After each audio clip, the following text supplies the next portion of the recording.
إن الحمد لله نحمده ونستعينه ونستغفره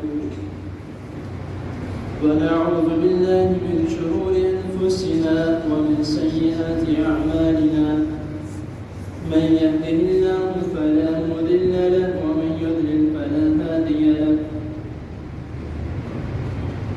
فأعوذ بالله من شرور أنفسنا ومن سيئات أعمالنا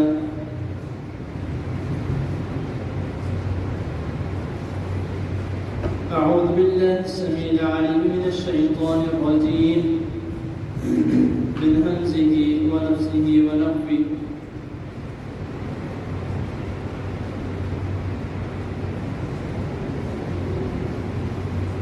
يا أيها الذين آمنوا كتب عليكم الصيام كما كتب على الذين من قبلكم لعلكم تتقون أياما معدودات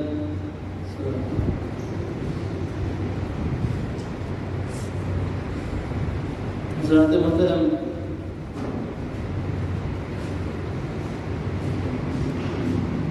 رمضان کی آمد ہے۔ آپ یہ دیکھ سکتے ہیں کہ کتنی تیزی کے ساتھ وقت گزر رہا ہے۔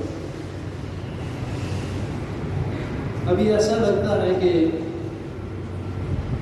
یہ ابھی رمضان گزرا ہے، چھوٹی عید آئی تھی، ہم نے ایک دوسرے کو عید مبارک کہا تھا، تو فوراً ہی دوسرا رمضان آ گیا۔ اور آپ نے یہ بھی دیکھا ہوگا کہ بہت سے ایسے لوگ ہیں جو پچھلے رمضان ہمارے میں موجود تھے، یعنی کہ ہمارے ساتھ روزہ رکھتے تھے، نماز تراویح کے لیے آتے تھے، نماز تراویح کے بعد مل کر جاتے تھے، یعنی کہ ایسا دوستانہ ماحول۔ اور آج آپ یہ بھی دیکھ لیں کہ وہ ہم میں موجود نہیں ہیں، بہت سے ایسے لوگ ہیں۔ تو ہمیں اس بات کا شکر ادا کرنا چاہیے کہ اللہ تعالیٰ ہمیں ایک اور موقع دے رہے ہیں کہ ہماری زندگی میں ایک مرتبہ پھر رمضان آنے والا ہے۔ ابھی کچھ پتہ نہیں کیونکہ ابھی چند دن باقی ہیں۔ تو رمضان سے پہلے ہی آپ نے دیکھا ہوگا کہ اکثر بعض اوقات اس طرح ہوتا ہے کہ بہت سے علماء رمضان کے متعلق کچھ چند باتیں بیان کرنا شروع ہو جاتے ہیں، چند احادیث بیان کرنے لگ جاتے ہیں۔ سحر و افطار کے بارے میں بہت سی جگہ ایسی ہیں جہاں پہ اس کے متعلق بیان کیے جاتے ہیں، بات کی جاتی ہے، اللہ اور اس کے رسول صلی اللہ علیہ وسلم کے احکامات بتائے جاتے ہیں۔ اب سوچنے والی بات یہ ہے کہ رمضان کو آنے میں بھی کچھ دیر باقی ہے، تو اس سے پہلے ہی کیوں باتیں بتانا شروع ہو جاتی یا احکامات بتانے شروع ہو جاتے؟ اس کا یہ ہمیں جو دلیل ملتی ہے کہ ہم بھی جب کوئی کام کرنے لگتے ہیں، مثال کے طور پہ اسکول کا کام لیں، اسکول میں جب بچوں کے پیپر جیسے جیسے قریب آتے ہیں تو جو اساتذہ ہوتے ہیں اسکول کے، وہ بچوں کو کہتے ہیں کہ آپ اب تیاری کرنا شروع کر دو، آپ کے پیپر قریب آ چکے ہیں۔ کتنی دیر پہلے، ہفتہ 10 دن پہلے بچوں کو اس کام میں لگا دیتے ہیں کہ بچوں اچھے سے تیاری کرنا شروع کر دو، آپ کے پیپر قریب آ رہے ہیں۔ تو رمضان بھی ہمارے لیے ایک امتحان کا سیزن ہے۔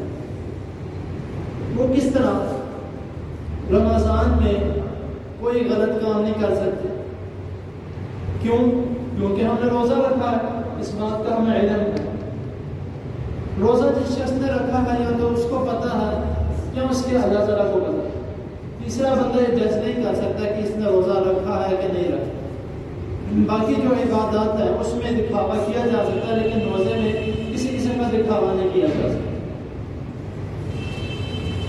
تو امتحان ہمارے لیے اس طرح ہے کہ ہم کاروبار میں اگر کچھ خرابی کرتے ہیں تو ہمارا دل جو ہے وہ یہ کہتا ہے کہ یار روزہ رکھا ہے، رمضان کا مہینہ چل رہا ہے، کچھ تو حیا کر لو، رمضان میں بھی یہ سب کر رہے۔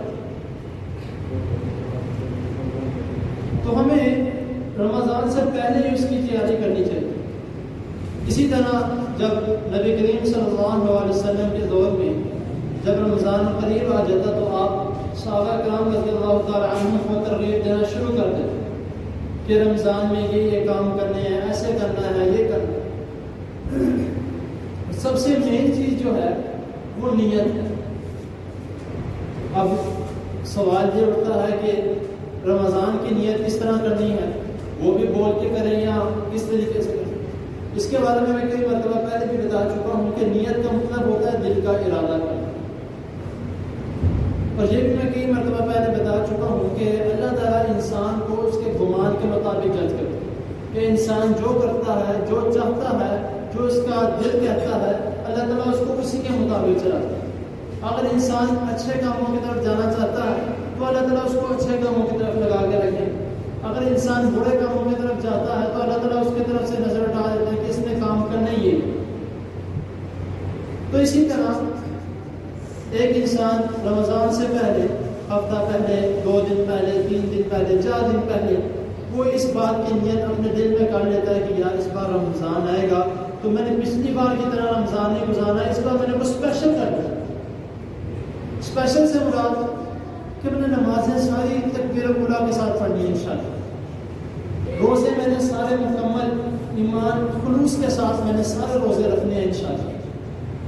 اور وہ یہ بھی اپنے دل میں یہ کچھ گمان کرتا ہے، یہ سوچتا ہے کہ یار انشاءاللہ تعالیٰ میں نے پچھلی بار میں کچھ تراویاں رہ گئی تھیں تو میں انشاءاللہ تعالیٰ کوشش کروں گا اس بار ساری تراویاں بھی پڑھوں۔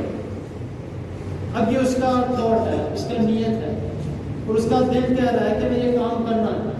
اب اس نے سوچ تو لیا، اس کی نیت اس نے کر لی ہے کہ میں نے روزے بھی رکھنے ہیں انشاءاللہ، نمازیں بھی ساری تکبیر اولیٰ کے ساتھ انشاءاللہ پڑھنی ہے، اور صرف اتنا ہی نہیں، خود روزے نہیں رکھنے، روزے رکھوانے بھی، جو لوگ روزے نہیں رکھ سکتے ان کو روزے رکھوانے بھی ہیں، ان کے لیے سحری کا انتظام کرنا ہے، ان کے لیے افطاری کا انتظام کرنا ہے۔ زیادہ نہ کرو، تھوڑا بہت کھانا، جتنا خود کھاتے ہو کم از کم اس میں سے کچھ بچا کے اس کے لیے بھی بھیج دو۔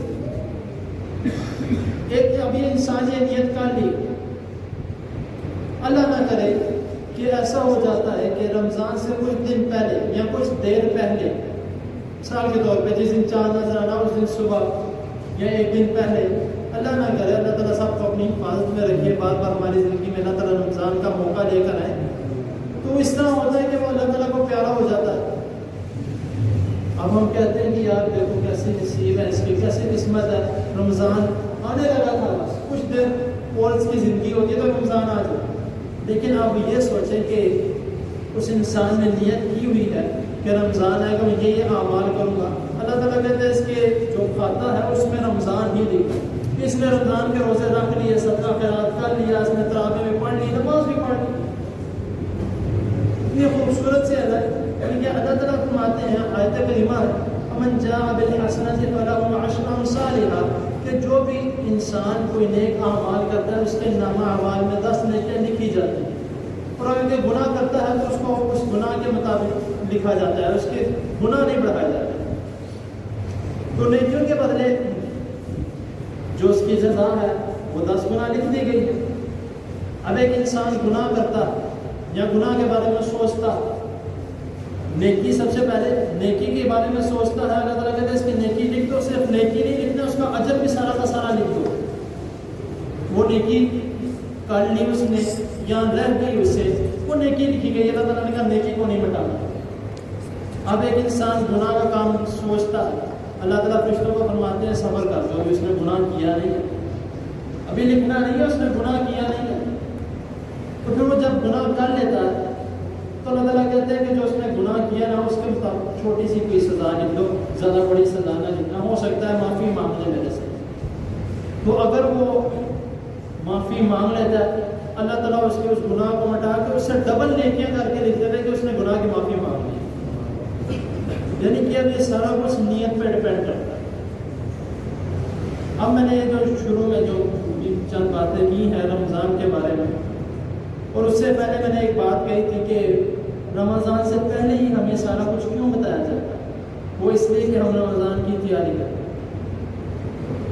اب بات یہ اٹھتی ہے کہ رمضان کی تیاری یا رمضان کے بارے میں تیاری کرنے کے بارے میں سنا کس سے جائے، یا پڑھا کس سے جائے، یا علم کس سے حاصل کی۔ ہمارے درمیان اس طرح ہوتا ہے کہ سوشل میڈیا کا دور ہے، ہم جو بھی کچھ پڑھتے ہیں یا سیکھنے کی کوشش کرتے ہیں وہ اس طرح کرتے ہیں کہ موبائل کے ذریعے ہم پڑھ لیتے ہیں۔ کوئی گناہ نہیں ہے، میں یہ کہوں کہ موبائل کے اوپر پڑھنا گناہ، موبائل کے ذریعے پڑھ لیتے ہیں۔ لیکن موبائل کے اوپر ہم نے پڑھنا کیا؟ سب سے پہلی بات، موبائل کے اوپر ہم نے پڑھنا کیا؟ موبائل کے اوپر ہم نے وہ پڑھنا ہے جو صحیح قرآن حدیث سے ثابت ہو۔ اب کوئی روزہ کے متعلق، سحری کے متعلق، افطاری کے متعلق یا رمضان کے متعلق کوئی ایسی بات لکھی ہو جس کے بارے میں نہ کوئی حدیث ہو اور نہ قرآن جن میں اس کے متعلق کوئی بات کی ہو، ہم اس پہ عمل بھی کرنا شروع کر دیں تو عمل مانا بھی نہ جائے، اس کے بدلے گناہ بھی ہمارے سر چڑھ جائے، نیکیاں ہماری جڑتی جائے، اس کا کوئی فائدہ نہیں۔ اب اسی کے جو ایک اور جو انداز ہمارا وہ یہ ہے کہ آپ دیکھتے ہیں 11 مہینوں میں جو ٹی وی سب کے گھر موجود ہیں، جس کے گھر نہیں ہے اس کے اوپر اللہ تعالیٰ کی بہت بڑی نعمت ہے۔ ٹی وی اس میں آپ دیکھتے ہیں کہ ہر کوئی نیوز بھی دیکھتے ہیں، اس کے علاوہ بھی بہت سے شوز ہیں جو دیکھتے رہتے ہیں۔ تو آپ نے اکثر دیکھا ہوگا کہ باقی 11 مہینوں میں جو لوگ ٹاک شو چلاتے ہیں، گڈ مارننگ شو چلاتے ہیں، آفٹر نون شو، ایوننگ، یعنی کہ جو بھی شوز وغیرہ چلاتے ہیں، ان میں جو عورتیں آتی ہیں یا جو مرد وغیرہ ہوتے ہیں، جو ہوسٹر ہوتے ہیں، اب ظاہر سی بات ہے پردہ کر کے نہیں بیٹھیں یا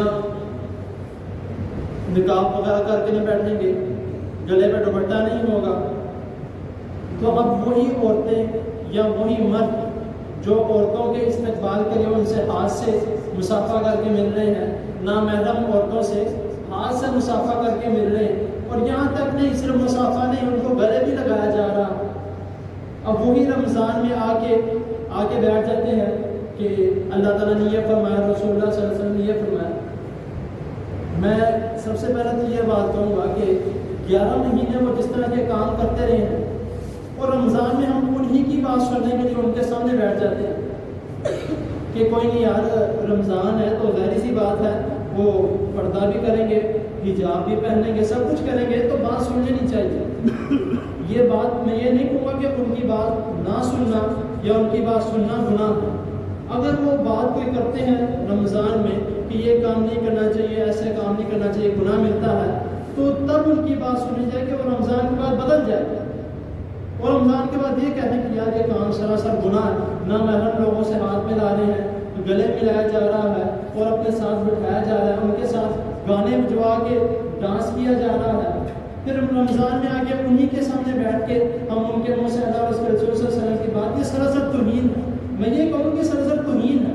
کیوں؟ کیونکہ سارا سال اللہ اور اس کے رسول صلی اللہ علیہ وسلم کی نافرمانی کرنی، اور رمضان میں آ کے اللہ اور اس کے رسول صلی اللہ علیہ وسلم کی باتیں کرنے لگے۔ اگر دین سیکھنا ہی ہے، اگر علم حاصل کرنی ہے رمضان کے بارے میں، روزوں کے بارے میں، سحری کے بارے میں، افطاری کے بارے میں، اوقات کے بارے میں، سحری افطاری کے اوقات کے بارے میں اگر جاننا ہی ہے تو کم از کم ان سے جان لیا جائے، ان سے پڑھ لیا جائے، ان سے علم حاصل کر لیا جائے جو اللہ اور اس کے رسول صلی اللہ علیہ وسلم کی صحیح بات سناتے ہیں۔ اور صرف وہ ایک مہینے نہیں، پورے کے پورے 12 مہینے اللہ اور اس کے رسول صلی اللہ علیہ وسلم کی بات سناتے ہیں۔ اگر دین سیکھنا تو علماء سے سیکھنا ہے۔ ہاں، علماء بھی کون سے ہیں جن سے بات سیکھی جائے؟ علماء بھی کون سے ہوں؟ مستند، جو واقعی اللہ اور اس کے رسول صلی اللہ علیہ وسلم کی بات ثبوت کے ساتھ، دلیل کے ساتھ کرتے ہیں۔ اب یہ قرآن یہ کیا ہے؟ مکمل ہدایت ہے۔ اگر کوئی اس کے مطابق آپ کو کوئی بات سمجھاتا ہے، کوئی درس دیتا ہے، کوئی بات کہتا ہے، کوئی اللہ کی فرمان سناتا ہے، تو آپ اس کو جھٹلا نہیں سکتے۔ کیوں؟ کیونکہ اس نے قرآن کے مطابق سنایا۔ اب احادیث ہیں، اگر کوئی احادیث بیان کرتا ہے، صاحب اس کا نمبر اکثر میں جب درس دیتا ہوں تو اللہ تعالیٰ کی توفیق سے الحمدللہ ثم الحمدللہ صرف اللہ ہی کے فضل سے میں کئی مرتبہ ایسے ہوتا ہے، بہت کم ایسے ہوتا ہے کہ میں کسی حدیث کا حوالہ یا اس کا نمبر نہ بتاؤں، نہیں تو کافی دفعہ اسی طرح ہوتا ہے اللہ تعالیٰ کی توفیق سے الحمدللہ کہ میں اس حدیث کا نمبر لازمی ساتھ بتاتا ہوں۔ کیوں؟ تاکہ اگر کسی نے بعد میں اس کو دیکھنا بھی ہو کہ میری کوئی بات غلط تو نہیں ہے، وہ آرام سے جا کے دیکھ سکتا ہے۔ اگر کسی کو نہ پتہ لگے تو پھر بھی آ کے مجھ سے پوچھ لیتا ہے، میں دوبارہ بتا دیتا ہوں، کوئی بات نہیں۔ وہ اسی لیے میں کیوں اس طرح کرتا ہوں، وہ اسی لیے میں کرتا ہوں کہ بعد میں کسی بات کا شک شبہ نہ رہے کہ کہیں ہو سکتا ہے انہوں نے بات غلط کی ہو، حدیث ضعیف ہو سکتی ہے، انہوں نے بات ٹھیک نہیں کی، کل سب ہو سکتا ہے، انسان ہے، انسان کے دماغ میں آ جاتا ہے کہ اس میں کوئی ایسی بات نہیں۔ تو ہمیں کوشش کرنی چاہیے کہ جب ہم دین سیکھنا ہے، ہم نے علم حاصل کرنا ہے، ظاہری سی بات ہے رمضان میں حدیث کے مطابق شیطان جکڑ لیا جاتا ہے، اس کو قید کر دیا جاتا ہے۔ تو ہر ایک انسان کا جو دل ہے وہ یہ کہتا ہے کہ یار اس بار میں نے قرآن مجید پڑھنا ہے ترجمے کے ساتھ۔ جب قرآن مجید کو ترجمے کے ساتھ پڑھتا ہے تو ظاہری سی بات ہے ہر کسی نے کسی سے پوچھتا بھی ہے کہ صاحب یہ کیا لفظ لکھا ہے یا اس آیت کا معنی کیا ہوگا۔ اگر وہ جا کے سرچ کرنے لگ جائے یا جا کے ان لوگوں کے بارے میں دیکھنے لگ جائے جنہوں نے اس کے بارے میں کچھ صحیح بتایا نہیں، پھر تو معاملہ خراب ہو جائے گا، پڑھنے کے بدلے میں خراب سارا کچھ ختم ہو جائے گا۔ اسی لیے کوشش ہمیں یہ کرنی چاہیے کہ رمضان آ رہا ہے، اس کی تیاری کی جائے۔ تیاری کس طریقے سے کی جائے؟ اپنے آپ کو درست کر لیا جائے اور یہ دماغ میں یہ بات بٹھا لی جائے کہ میں نے جو کچھ پچھلے رمضان میں کیا تھا اس رمضان میں نے نہیں کرا۔ اب آپ اکثر بچوں کو دیکھتے ہیں، بچے کیا کرتے ہیں؟ بچے نہیں، بڑے بھی بچے جو بالغ ہو چکے ہیں، عقل شعور ان کو سب کچھ ہے، روزہ رکھا ہے، روزہ رکھ کے موبائل لے کے بیٹھ جاتے ہیں، موبائل پہ گیمز کھیل رہے ہیں یا ویڈیوز وغیرہ دیکھ رہے ہیں، تو والدین کچھ نہیں کہتے کہ چلو کوئی نہیں گھر میں بیٹھا ہے۔ لیکن اگر دیکھا جائے گھر میں بیٹھا وہ کون سا کوئی نیک کام کر رہا ہے، موبائل چلا رہا ہے، نہ محرم عورتوں کو دیکھ رہا ہے۔ وہ گیمز جو زیادہ تر رمضان میں جو زیادہ پاپولر ہوتی ہے وہ سب سے زیادہ مین جو گیم وہ PUBG کی ہے۔ وہ کیونکہ روزے کے علاوہ اور کوئی کام نہیں ہوتا، بچے باہر نہیں جاتے کہ باہر گرمی بہت ہے، میں باہر جا کے کیا کروں گا، گھر میں بیٹھ رہتے ہیں، گیم لگا لیتے ہیں اور گیم کو کھیلتے رہتے ہیں اور گیم میں جو باتیں کرتے ہیں وہ کس سے کرتے ہیں؟ نہ محرم عورتوں سے، نہ محرم لڑکیوں سے باتیں کرتے ہیں۔ تو اس ایسے روزے کا کہ جس میں سب کچھ کیا جا رہا ہے، ایسے روزے کا کوئی فائدہ نہیں۔ روزہ رکھنا ہے، رات کو نیت کر لو کہ میں نے صبح روزہ رکھا، روزہ رکھ لیا، سحری کر لی، سحری کر کے سو نہیں جانا، سحری کر کے سو نہیں جانا، آ کے نماز پڑھنی۔ اب رات ساری اٹھی رہنا ہے کہ صبح روزہ رکھ کے سوئیں گے، صبح نماز نکل جاتی ہے۔ تو ایسے روزے کا فائدہ کیا کہ روزہ رکھ کے جو سات والی نماز ہے وہ بھی نہیں پڑھی، روزہ رکھ کے فجر کی نماز پڑھی جائے، نماز کے بعد کچھ چند آیتیں پڑھ لی جائے قرآن مجید کی، پھر جا کے تھوڑی دیر سو لیا جائے، کوئی بات نہیں، گناہ نہیں۔ اس کے بعد ظہر کی نماز پڑھی جائے، پھر تھوڑی دیر کچھ چند آیتیں پڑھ لی جائے، گھر چلا جائے، کوئی کام ہے کام کر کے عصر کی نماز پڑھ۔ دیکھیے اپنی ایک روٹین بنائے رمضان، اور ایسی روٹین بنائے تھے اس کو بالکل پکا کر لیں کہ سارا کا سارا سال میں نے اسی طرح گزارا، سارا سال روزہ نہ لگے لیکن سارا سال گزارنا ایسے ہے کہ ہر نماز کے بعد چند آیتیں، چند قرآن مجید کی آیتیں یا چند ایک رکوع پڑھ لیا جائے، انشاءاللہ تعالیٰ قرآن مجید مکمل ہو جائے گا۔ تو یہ طریقہ کار ہے رمضان کا۔ اگر ہم کہتے ہیں کہ ہم نے استقبال کرنا ہے رمضان کا استقبال کرنا تو اپنے آپ کو ٹھیک کر کے استقبال کیا۔ ایام معدودات، گنتی کا چند دن باقی ہیں، آپ خود دیکھ لیں، آج ہفتہ میرے خیال سے تقریباً باقی رہ گیا بس، تو آپ اسے اپنی نیت بنا لیں اور اپنے آپ کو بالکل ٹھیک ٹھاک کر لیں کہ انشاءاللہ تعالیٰ میں نے اس بار روزے بھی مکمل رکھنے ہیں اور یقین کے ساتھ ایمان کے ساتھ رکھنے ہیں. یہ نہیں کرنا کہ کام پر تو جا رہے ہیں، جا کے ادھر بھی 2 نمبری کر رہے ہیں، روزہ رکھا ہے تب بھی 2 نمبری کر رہے ہیں، اس طرح اس سے روزے کا کوئی فائدہ نہیں. اگر روزہ رکھ کے بھی غلط کام کرنے ہیں، گناہ کے کام کرنے ہیں، تو وہ روزہ رکھنے کا کوئی فائدہ نہیں، اس روزے کا کوئی اجر نہیں ملے گا. تو اللہ تعالیٰ کی حضور دعا ہے اللہ تعالیٰ ہمیں جو ہمارے میں موجود نہیں ہے، پچھلے سال موجود ہے اب موجود نہیں ہے، تو اللہ تعالیٰ ان کی بخشش فرمائے، ان کے درجات بلند کرے، ان کے گناہوں کو بخش دے. اور جو ہم موجود ہیں اللہ تعالیٰ ہمیں رمضان تک پہنچنے کی، رمضان کے مکمل ایمان خلوص کے ساتھ روزے رکھنے کی توفیق عطا فرمائے. اور آئندہ بھی ہماری زندگی میں اللہ تعالیٰ پاک کا رمضان لے کے آئے، کیونکہ رمضان کا ایک مہینہ ایسا ہے کہ اگر آ جائے تو نصیب والوں کو ملتا ہے، نہ ملے تو نہیں ملتا. آگے بھی چند انشاءاللہ تعالیٰ اس کے بعد میں رمضان کے متعلق درس دیتا رہوں گا، آگے بھی چند احادیث آئیں گے انشاءاللہ بعد میں بیان کروں گا. تو اللہ تعالیٰ کی حضور دعا ہے اللہ تعالیٰ جتنے بھی بیمار ہیں اللہ تعالیٰ سب بیماروں کو صحت کاملہ عاجلہ عطا فرمائے، تاکہ وہ بھی اس رمضان کا لطف اٹھا سکیں. اور یہ بھی لازمی اپنے پلے بات میں کہ سارا سال تو ہم اتنا قرآن مجید نہیں پڑھتے، تو کوشش یہ کریں کہ کم از کم تراویح میں ہم نماز کے لیے کھڑے ہو جائیں. وہ یہ ہو کہ تراویح ہم سنیں گے تو خود بخود چند آیتیں منہ میں چڑھتی رہیں گی تو انشاءاللہ تعالیٰ ایسے بھی تھوڑا بہت قرآن مجید یاد ہو جاتا ہے. تو اللہ تعالیٰ کی حضور دعا ہے اللہ تعالیٰ ہمیں صحیح دین کو سمجھنے کی، اس پر عمل کرنے کی توفیق عطا فرمائے، اور صحیح علماء سے سیکھنے اور سمجھنے کی توفیق عطا فرمائے، نہ کہ ان لوگوں سے جو سارا سال فنکاری کرتے رہتے ہیں، اداکاری کرتے رہتے ہیں، ڈانس بڑے کام کرتے رہتے ہیں. تو ان کو بھی کوشش کرنی چاہیے، ان کو بائیکاٹ کیا جائے، ان کو سراسر بالکل ختم کر دیا جائے کہ ان سے ہمیں سننا ہی نہیں. اللہ تعالیٰ کی حضور دعا ہے اللہ تعالیٰ ہمیں جو سنا ہے اس پر عمل کرنے کی اور اس کو سمجھنے کی توفیق عطا فرمائے.